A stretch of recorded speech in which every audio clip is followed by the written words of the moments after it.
वलण पुट हिकिड़ो मिंट बीह त सही केॾांहुं पियो वञे? चाचा उर्स कमाल थो करी कुड़ी मुंहिंजे कुल्हे ते पोइ बि पुछी थो केॾांहुं थो वञी। बसि पुट असांखे हिन लीमिया जी ख़बर डुकाए डुकाए बेहौसलो करे छॾियो।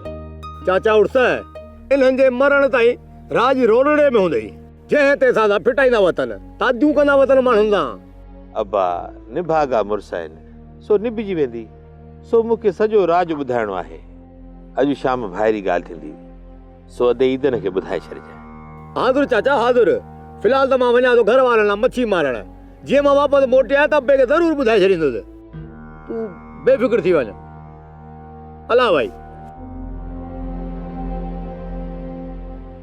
अदा मोहम्मद उर्स राज खे ॿुधाईंदो तो वती कहिड़ो फ़ैसिलो थींदो यार।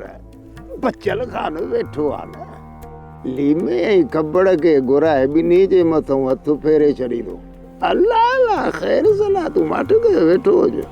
भले अदा बचल जी जेका सलाह ॿी ॻाल्हि त ॿुधो पियो फ़क़ीर। हुकुम कर।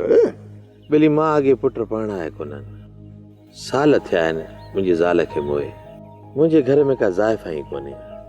सो इहे मंगणा ऐं वनवा थींदा कीअं? मुंहिंजे बचे जा साठ सवण केरु कंदो? ॾाज ॾियण केरु वठंदो? यार मोहम्मद उर्स तूं बि को बादशाह माण्हू आहीं। यार पहिरीं ॿाहिरनि खां शादीअ जी तारीख़ वठ। अलाह साईं भली कंदो। हाणे हलो त हलूं। तुआरो छोकिरो परिणिजी वेंदो।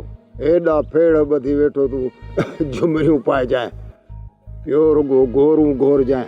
हाणे हलो त हलूं वक़्तु तो ख़राब करी हलिया। सब्सक्राइब कयो असांजो official YouTube channel Sindh TV HD drama ऐं वधीक अपडेट लाइ बेल आइकन खे क्लिक करियो।